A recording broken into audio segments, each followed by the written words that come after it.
हामी चाहिँ आइपुगे फेवातालमा। अलि बेलुका बेलुका भएर मौसम अलिक क्लियर नै नभएर यहाँ बोटको पर पर्सन 100 रुपिस थियो मन्दिरसम्म। अलि मोटो भएर कि कस्तो डर लागिरहेको थियो भने किनकि बोट हल्यो भने त हामी पनि डुब्छ नि त सँगै। अनि उहाँ पनि कस्तो डराइराख्नु भएको थियो, बोली नै निस्किरहेको थिएन।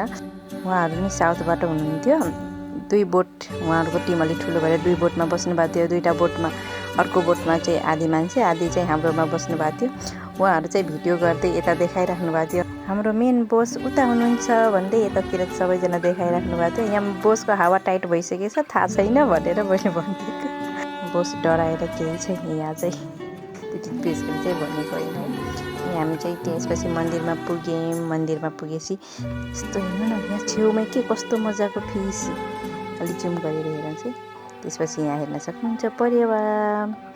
अनि कस्तो मौसम अलिक क्लियर थिएन कि, अनि कस्तो भ्यू नि खासै राम्रो थिएन। Thank you for watching.